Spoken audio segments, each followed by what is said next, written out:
You are about to listen to the Dr. Dahlia Show. Sassy, stimulating medical talk radio. Any medical advice Dr. Dahlia Wax gives on her show should not be substituted for an actual visit to your medical provider. And now, here's Dr. Dahlia.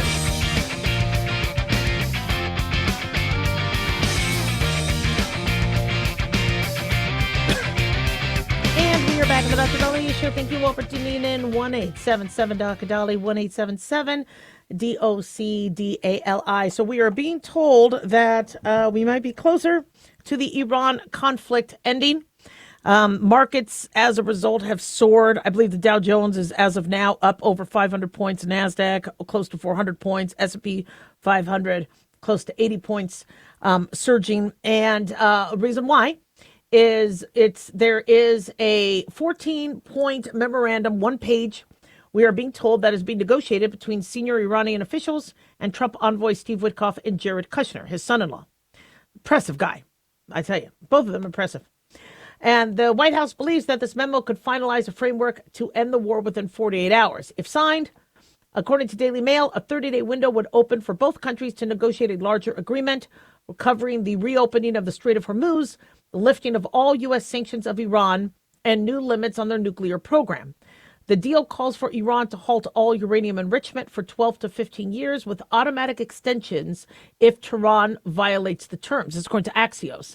Another key provision would have the regime remove its highly enriched uranium stockpile from the country. Not sure where that destination would be. Some people say probably Nevada. No, I doubt it. I don't think we're going to hold it. But I got to tell you, people always try to. The other states are like, yeah, why don't we have the nuclear dump in Nevada? No. We Nevadans need to hold firm. For those of us from Nevada, that's me. Trump said that I apologize, that bombing could resume if Iran does not agree to their terms.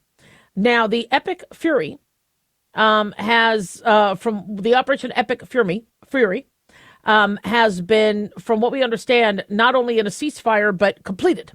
Where Operation Epic Fury is done, hence the War Powers Act wouldn't apply. Going to talk a little bit about the War Powers Act in a second. But now we have what followed was Project Freedom. Now, Project Freedom was the U.S. military operation to open the Strait of Hormuz and let ships go through. That has temporarily been paused because Trump said that great progress has been made toward a potential deal with Tehran to end the conflict. Now, we're being told that France is moving an aircraft carrier to, as they are, quote, ready to secure the Strait of Hormuz. French President Emmanuel Macron announced that the country's only aircraft carrier, I think they only have one, the Charles de Gaulle, which is also what the Paris airport is named after. The Paris airport is named after, is heading towards the southern Red Sea ahead of a possible mission to reopen the Strait of Hormuz.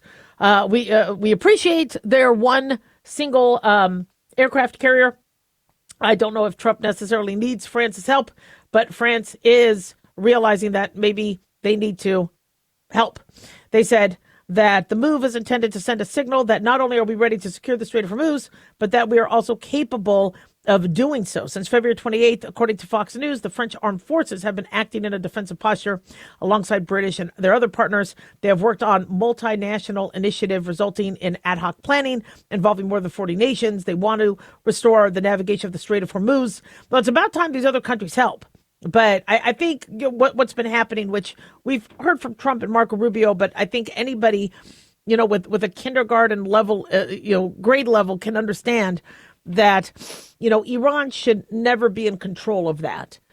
And they have been taking advantage. They've actually been firing on ships. And, whether a deal is made or not, I love that they're incorporating into that deal extensions if they don't abide by it, because one thing we have seen is the current regime goes back on their word over and over again. So at least, they could say, all right, you don't want us to say a lifetime ban. We won't say a lifetime ban. We'll say a 15-year ban. But that gets extended if you do X, Y, and Z. Well, there's a pretty good chance they're going to do X, Y, and Z before the week is up.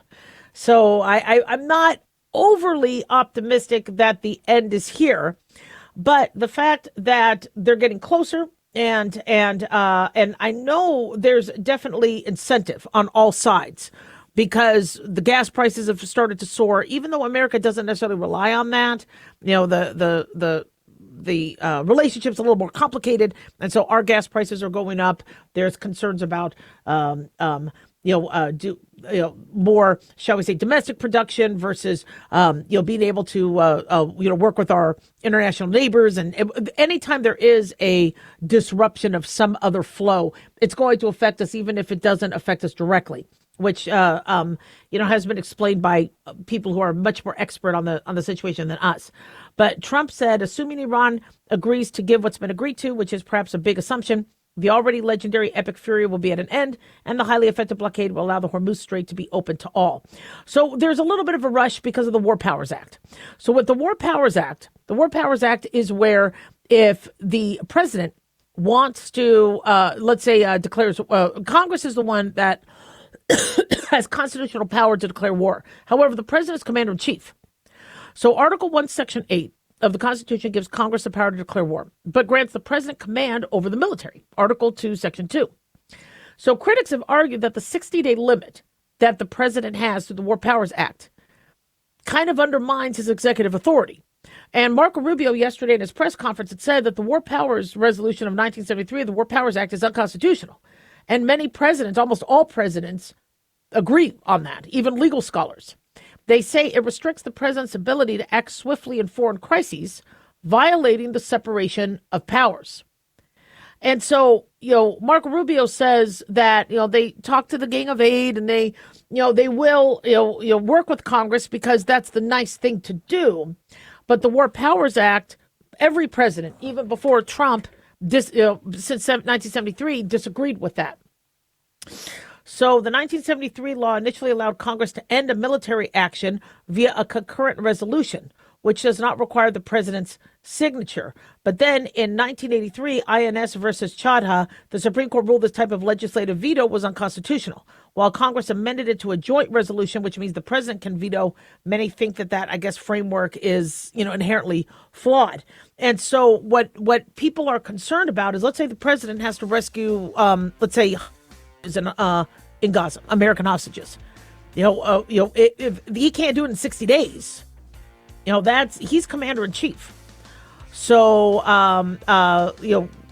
saying that Operation Epic Fury is over allows them to now have a new timeline and a new clock running.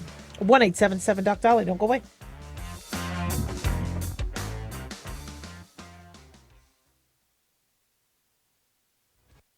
This is an urgent announcement for anyone that's $10,000 or more in debt. Before you make another minimum payment, you need to know there are special programs that can completely free you of your debt. Total Financial Freedom can help you become debt-free in months instead of years. Resolve your credit card debt, signature loans, department store cards, internet loans, and timeshares. Call Total Financial Freedom now at 800-878-6020 for a free consultation. For 16 years, Total Financial Freedom has helped thousands get out of debt. You can feel confident when calling because Total Financial Freedom is A+ rated by the Better Business Bureau. Battling for years and years stuck in the endless cycle of minimum payments could take decades. You have the right to get your debt resolved and substantially reduce your monthly payments. Call Total Financial Freedom now at 800-878-6020. That's 800-878-6020. 800-878-6020. Hi, everybody. It's Dr. Dahlia. As many of you know, I lost another colleague to suicide. And tragically, tens of thousands of Americans, including hundreds of physicians, take their lives each year. Why is suicide so common? Why doctors? Even medical students have alarming suicide rates. Nurse burnout is at an all-time high.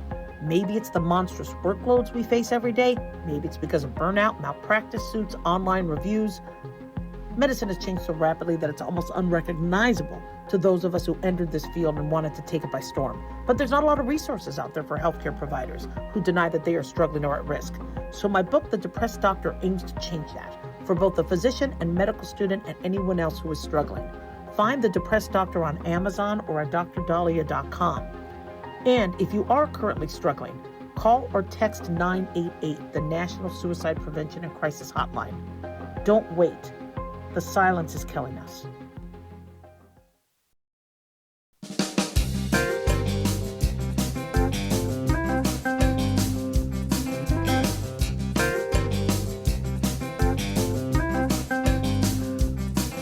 you're back on the Dr. Dahlia Show. Thank you all for tuning in. 1-877-Dr. 1-877-DOCDALI. Big thanks to Talk Media Network for making the show happen. Big thanks to Daniel, our producer. And big thanks to y'all for tuning in. We really do appreciate it. Don't forget to follow us on Twitter, X at Dr. Dahlia, Facebook, The Dr. Dahlia Show, and on YouTube, click like and subscribe. So growing up, where you have grandparents who were Holocaust survivors, you hear the stories of the anti-Semitism and what happened. My grandfather was blonde and blue-eyed, but his brother was more, darker skinned and dark hair, and he was recognized as being a Jew. And so in Austria and Vienna, he was hit and punched. And as a kid, I was like, how did anybody know they were Jewish? And then really they would just randomly be hurting people who were Jewish. And even though I believed what my parents and grandparents told me, I just couldn't imagine that as a kid in the 1980s or late 70s, 80s, looking at my neighborhood going, God, if somebody did that to me, I would kick their ass. I couldn't imagine it because I was very blessed to be born during a period of peace. There was always anti-Semitism, but I didn't have to fear for my life. I didn't have to fear that there were mobs or crowds that were going to want me dead. And so I still, as a child, found that harder to believe. As I got older and I saw more anti-Semitism and I saw how people could hate, I grew a little bit less naive about the situation. But it really wasn't until COVID when I saw people narc on each other and call police on each other. My friend who's a stylist, a hairstylist, when COVID reopening happened, I believe it was May 9th in 2020, when salons were open and they were able to talk outside, not in a closed area, but to regroup with the salon owner on how to take customers and use masks, etc. Somebody called the police on them. Saying there's an assembly of individuals. And you saw how and I'm like, okay, wait a second. Okay, so you got real idiots out here that would call the police on each other. You would turn in your fellow neighbor, your fellow Las Vegan, your fellow business owner, your fellow American. Now, and I being a doctor, okay, I'm not naive. As a doctor, you see it all, but you are biased in the sense that everybody has good in them. I mean, so like I said, I had a patient, big, huge swastika on his chest. I took care of him. He was cordial to me. I told him, I hope, you do well. I hope you do. I mean, I don't know why he has a swastika on him. Was he held down and somebody put it on him? Did he have mental illness? But I still took care of him because when you're a doctor, you put that aside and every human is human and you use your humanism to connect with them and you do what you do. I mean, if the guy's a Nazi, he's an idiot and I don't like him. But as a doctor, he is my patient. I'm going to do everything I can to save him because that's what you do in medicine. That's which is why I'm just really blown away that nobody is trying to help these Iranian doctors and nurses who are getting attacked and raped and killed for helping protesters in Iran. It blows my mind that the medical community is silent on that. I mean, when you're a healthcare professional, you're going to help who needs to be helped. Unfortunately, the Revolutionary Guard will punish you if you help somebody who is a protester in Iran. So going back to anti-Semitism, as I started to see more and more of the way people act and all that. And then it wasn't until the Hamas attack where Israelis were being murdered, babies beheaded, people raped, tortured, trafficked, enslaved in Hamas, where you saw people actually cheer that on and take the side of Hamas. And Israel was the one that was attacked.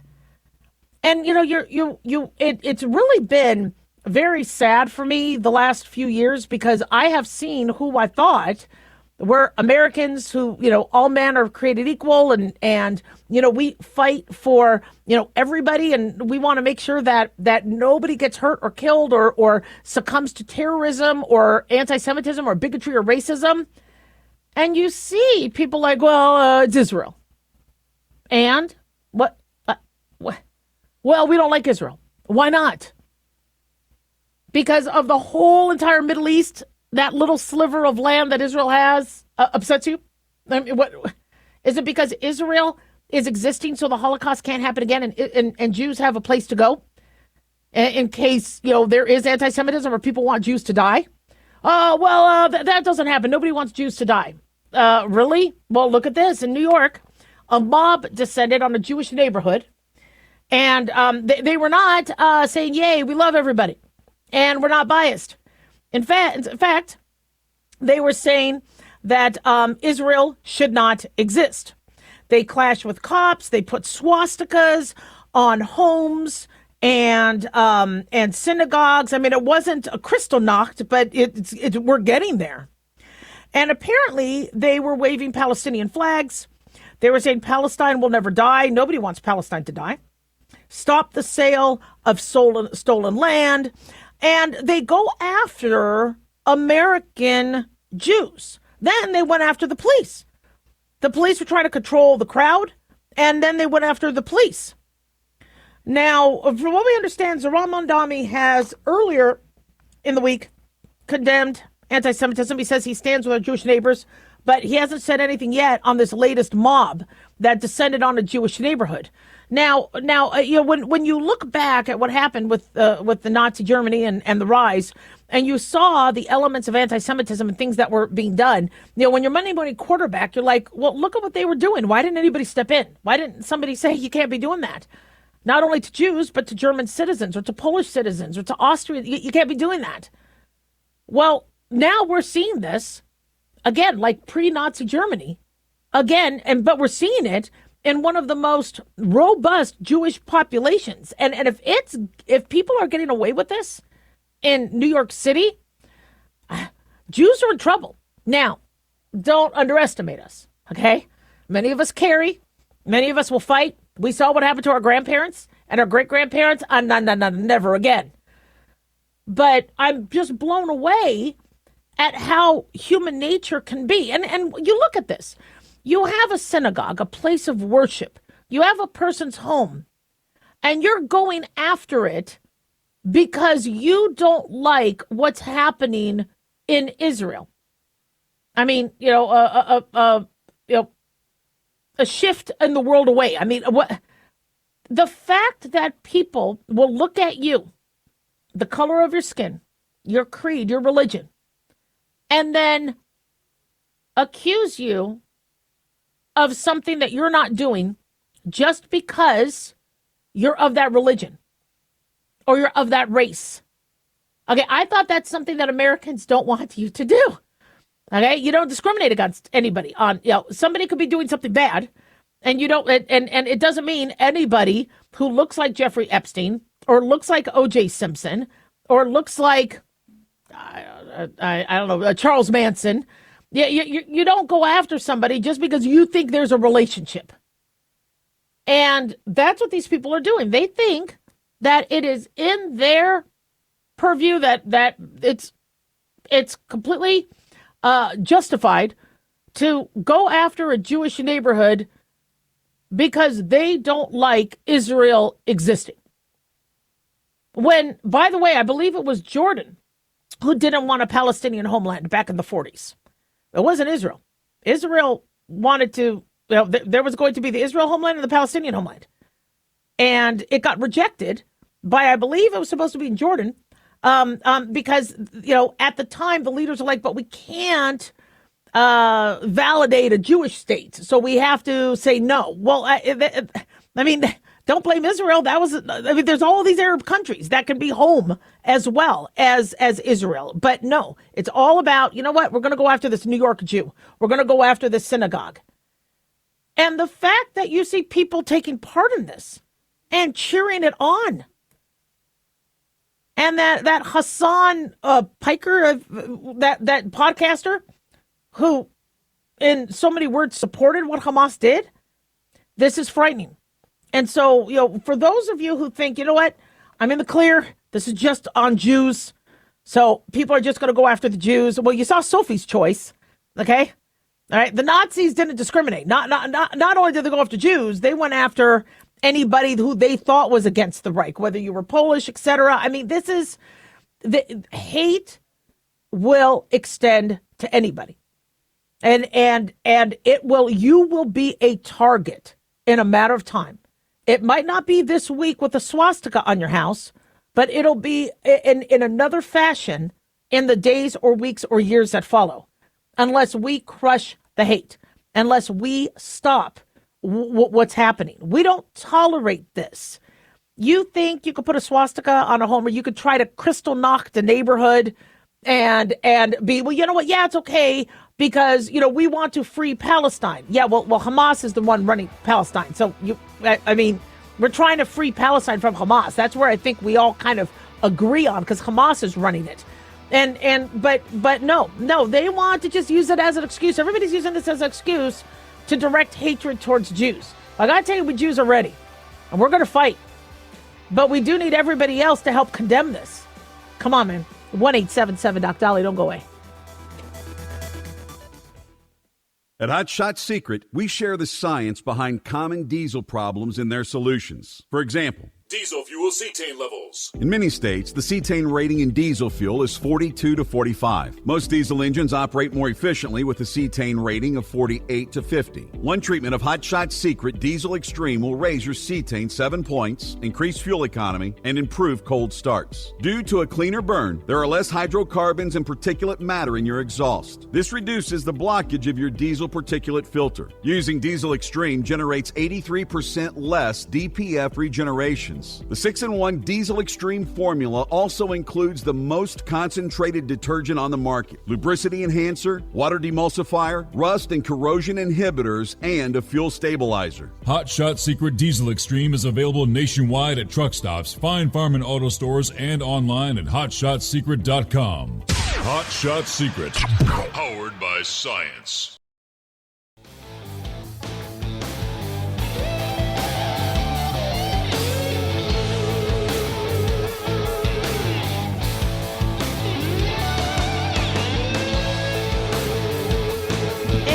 Back on the Dr. Dolly Show. Thank you all for tuning in. 1-877-Doc-Dolly, 1-877-DOCDALI.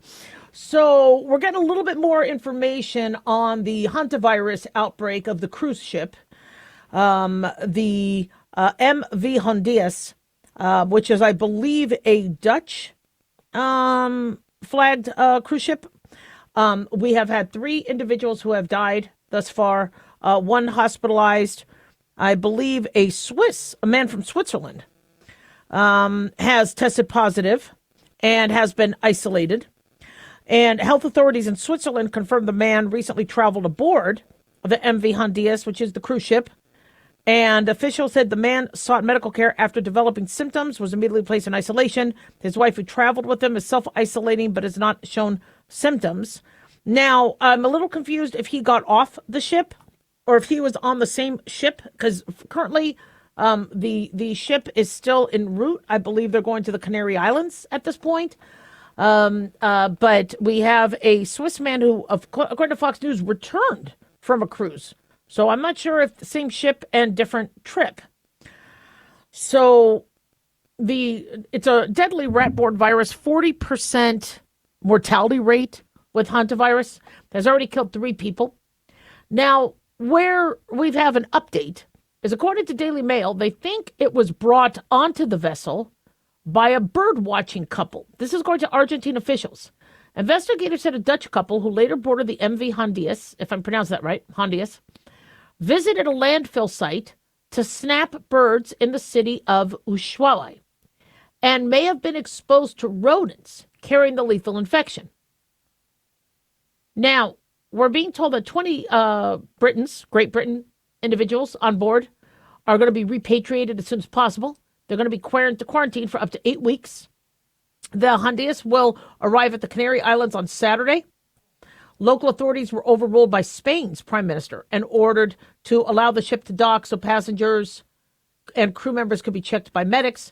Canary Island authorities tried to reject orders from Spain, fearing anyone on board the ship could bring the deadly virus into their territory. And then now Switzerland. So now they said the passenger left the cruise before the virus outbreak, came home, and then had symptoms and is now being treated in Zurich. So according to the head physician of the Zurich hospital, he said the man is being held in isolation unit and may be quarantined for up to 45 days to ensure there's no risk to other patients. So we talked about the incubation period. An incubation period is how long it could take for you to show symptoms after exposure. Well, hantavirus, it could be 8 weeks, 2 months. I don't even remember where I was 2 days ago, let alone 2 months. So they believe that then the 21 British passengers that are now going to be, in quarantine are going to probably have to wait at least 8 weeks. Now, they could test them for antibodies, but if you've been exposed and there's a 40% mortality rate and the country does not want individuals to be, a public health crisis, they'll probably hold them in hotels for 8 long weeks. So the World Health Organization said that this situation does not have similarities to the start of the COVID pandemic. Well, yeah, because it wasn't released from a Wuhan lab, so I'm sure of it, although, there might be similarities in terms of people blaming bat soup. Who knows? But they are not expecting this to be anything like COVID, and I'm not expecting it to be either. However, we have individuals still on the ship. And so there is, you see medics wearing hazmat suits boarding the Hondias off the coast of Cape Verde, trying to get 3 patients to specialist treatment, the ones who were sick. Then I believe they kept people there on the ship. They wouldn't allow them to get off until they could make it to the Canary Islands. And you're seeing videos from people on the ship going, we just want to make it home. We want to get home because many of them are healthy, but now they're sitting ducks. And hantavirus, you're only... The majority of cases, even though there is some respiratory, we do believe there could be people-to-people transmission, as I said last week, but the majority of cases have been related to exposure to rat droppings, feces, urine. And so, so at first we were thinking, well, maybe there was a rat on the ship or the ship wasn't clean. But the World Health Organization said they examined the ship. That's not the case. So then you wonder, did somebody else bring it on? And is it the Andes strain? And the Andes strain supposedly could be transmitted person to person. Being that a couple have died, a Dutch couple have died, was it that they both had equal contaminant exposures, or did one get it and then give it to the other? So the World Health Organization General Tedros Adhanom Ghebreyesus said Wednesday that 3 suspected cases were evacuated from the vessel, now being transported to the Netherlands for treatment. They said at this stage, the overall public health risk remains low. Authorities stressed that while the Andes strain can spread person to person, transmission is uncommon, typically requires close, prolonged contact. The passengers who have been able to disembark and leave, they will be watched. They will be, and I know people are kind of freaking out about this. Hantavirus, we've had hantavirus cases, and people going camping, things like that. And we usually don't see a big epidemic because, again, if they picked it up camping from rat droppings, they didn't. It's not usually the strain where you could give it person to person. Unfortunately, we have no vaccine and no treatment, no antiviral for it. So it's supportive measures. And since hantavirus could affect them respiratorily wise and affect their lungs and their breathing capabilities, sometimes they have to be intubated. And so we do have to provide respiratory support in severe cases. But many cases do well. It's just, is this a different strain? Is this a newer version of it? And, I know people are now going to be really freaked out about going on cruises. A lot of people have cruise trips planned for the summer. One thing you need to understand on a cruise ship is you're not as free as you might think you are in an American city where you can drive out of that city or leave. Now, I understand there were restrictions with COVID, but we still had interstate travel. When you're on a cruise ship, it's its own, little ecosystem. And for you to get off the ship, you need a nearby country that might not be America and might not be your country to say yes or no. And if they say no, you're stuck on the ship, like the cruise ship in Japan with the early COVID outbreak. And then you could be a sitting duck. Luckily, cruises know how to minimize infectious disease.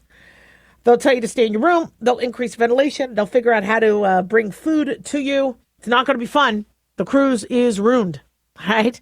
You paid a lot of money for that cruise, and you are not going to be vacationing if there is an outbreak. Sadly, the SS Stinky, which we see every year, where there's a norovirus outbreak and people are vomiting and having diarrhea, that can just rip through a cruise ship so quickly. where people are pretty sick. And then, look, usually though with that, if somebody needs hospitalization, they will take them off, the ship and get them to the hospital. But for something like this, these countries are getting nervous. And, it's all politics. And if their constituents don't want hantavirus in their country, they're going to be able to get reelected by saying, sorry, you guys have to sit like sitting ducks on your ship. And if it's a Dutch ship, then the Dutch are responsible, for this. So we'll see what happens. I'm hoping nobody else gets sick. 3 people died is very frightening. I believe there's another person in critical care right now at the hospital. Interestingly, my dog woke me up. Yes, well, I was getting ready for work, but before that, my dog was waking me up and wanted to take me downstairs to show me something. And I'm like, I don't want to wake up, okay? I want to sleep in until 6:30. Let me sleep in today. It's my day to sleep in. I could wake up at 6:30, leave me the hell alone. But while I'm getting ready, the cat was sitting there, just like blowing on her nails, just, looking all confident. And I'm like, what are you doing? She's like looking at me like, you'll be proud of me. So I go downstairs and there's a dead mouse. And of course, the dogs and cats are like, ooh, this is exciting. I go, nobody touch it. Nobody put it in your mouth. And it was a little mouse, because we have desert mice, in our neighborhood. And apparently the cat decides to find them and bring them in. But, your job is to make sure you don't have venom in your house. Make sure your pets don't bring it in. Clean, and avoid any rat droppings or urine. Sanitize, wash your hands, hopefully to minimize exposure. 1-877-DOC-DOLLY. Don't go away.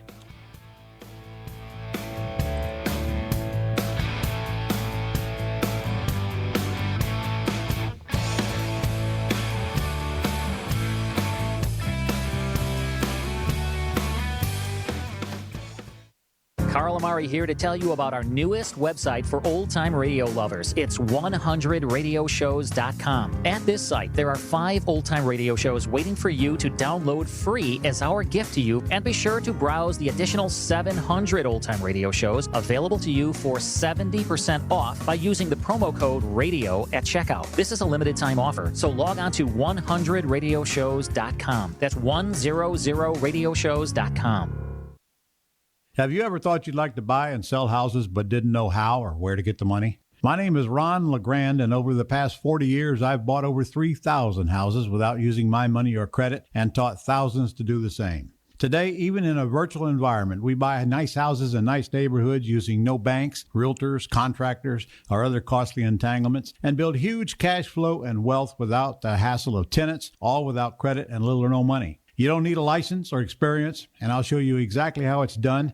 Text FREE to 99799, and I'll send you my free training. I promise you I'll change the way you think about real estate and open the door to a new lifestyle that doesn't involve risk or rehabs and can quickly replace your current income. Text FREE to 99799 and let me show you how to take your life back and build cash flow and wealth from your home. That's FREE to 99799. Again, FREE to 99799. As an organ donor, your story doesn't have to end. The good in you can live on. In fact, you could save up to 8 lives and restore sight and health for many more. Sign up right now online as an organ, eye, and tissue donor. You'll be happy you did. And just maybe, someone else will be happy too. Go to organdonor.gov. It saves lives. U.S. Department of Health and Human Services, Health Resources and Services Administration.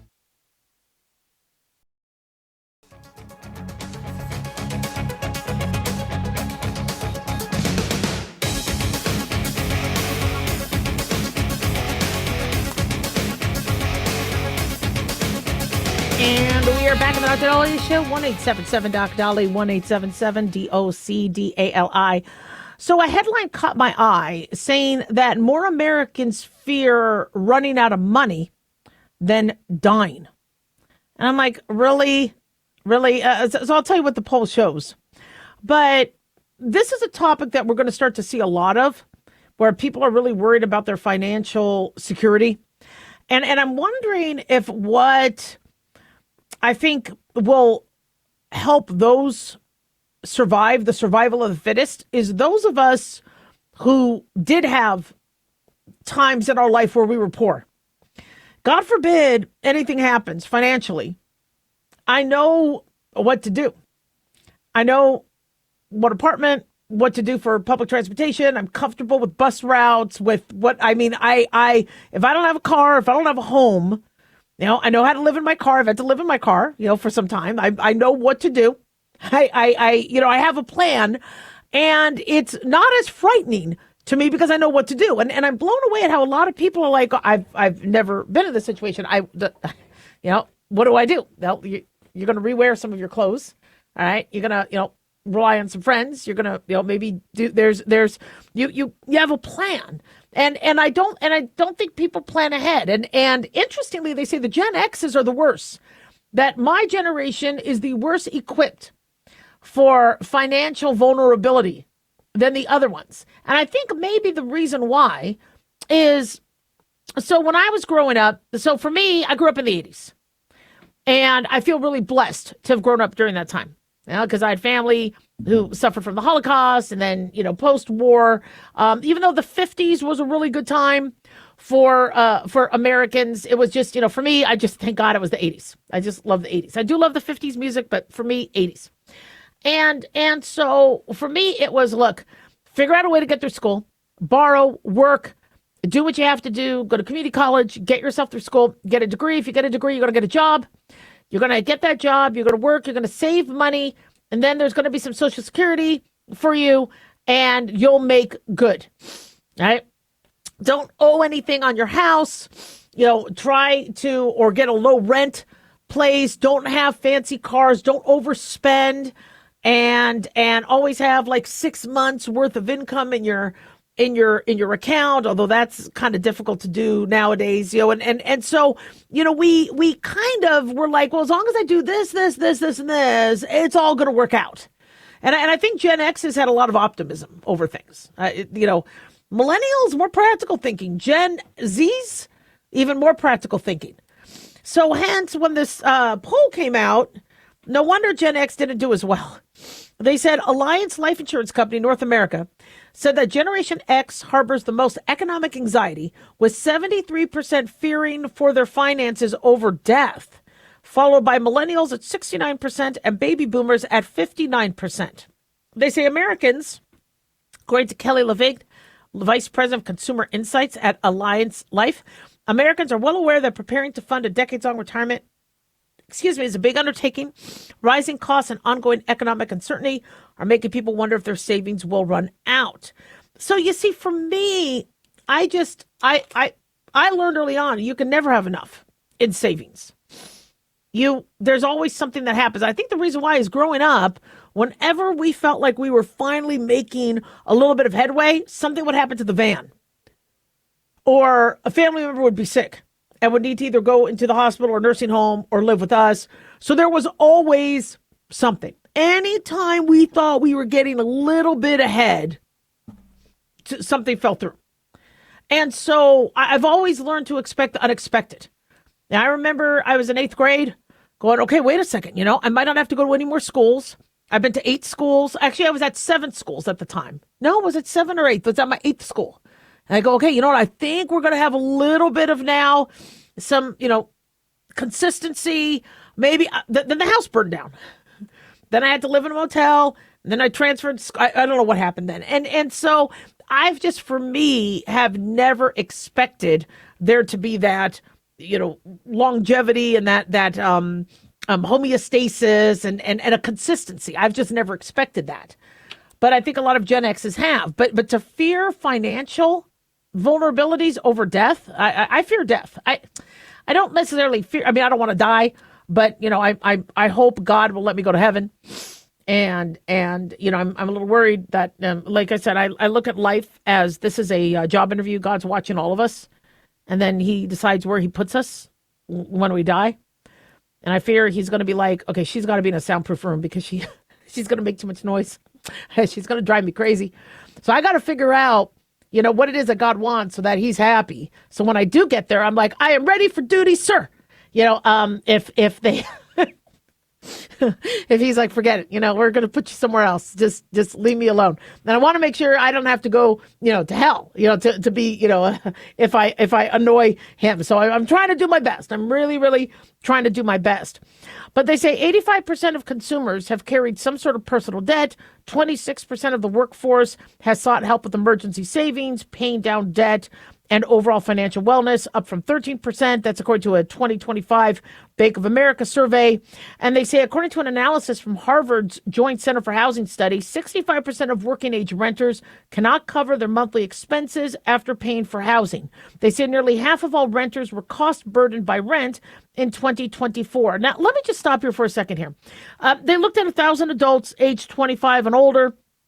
Income between 50 and 75,000, investable assets of 150,000 or more. The only thing that keeps getting me is maybe when I was younger, in the 90s and 2000s, I just had to pay my rent, the power bill, maybe some cable, although I didn't watch a lot of TV. Maybe I would rent a movie for $1.50 once in a while, or I'd go to the $1.99 theater. There was a $1.99 theater that I would go to but I see people and what they spend in terms of their iPhones and their tech and their subscriptions. And it's, if we're really worried about our finances, at some point we're going to have to put the onus on us with what we're spending. It is ridiculous what we're spending on tech and our phones, even makeup. So my brand of makeup has been discontinued. And I know you guys have noticed I've been in a bummed out mood. That's a big part of it. Okay, because I really liked this makeup. And I know I'm no expert on makeup, but you finally find makeup you don't break out to, and it does kind of what it needs to. It's been discontinued. And it wasn't one of those like cheaper LA type brands or whatever they have out there. It was a good brand, but it was decently priced. Well, now trying to find anything that's equitable to that is really expensive. A bottle of makeup, pretty damn expensive. And I have to wear makeup every day because I'm on camera and things like that. And so, when I look at what other people are buying when they go to the store and I'm seeing, and it's like easily $80 of products. And if you go through that every few weeks, getting your nails done, it costs. And I'm seeing what people are spending.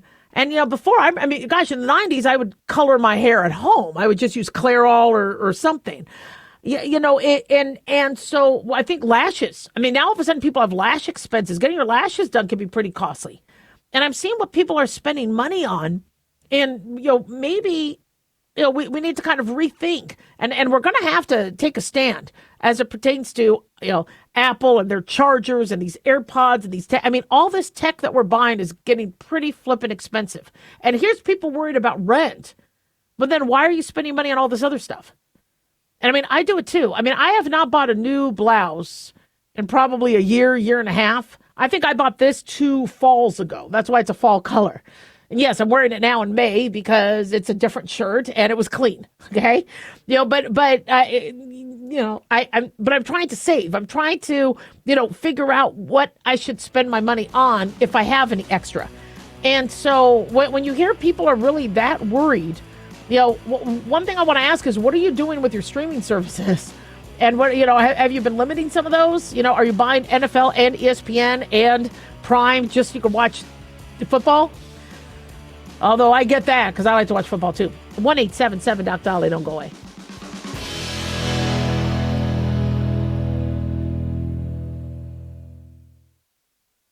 Can you believe, with all the recent violent protests, looting, and destruction, some areas are considering either defunding or abolishing the police? At a time when America's neighborhoods need the protection of police the most, some elected officials would rather create more chaos by playing politics. If you're sick of elected officials caving in to demands of the radical left, you're not alone. It's time we stand up and declare our support for local police. The majority of police officers are important partners in protecting our God-given rights. If you prefer freedom over chaos, then learn how you can help protect the local police that serve your community. Call today and request your free Support Your Local Police info packet. Dial 800-JBS-USA-1. That's 800-JBS-USA-1. Request your free Support Your Local Police info packet by calling 800-JBS-USA-1 today.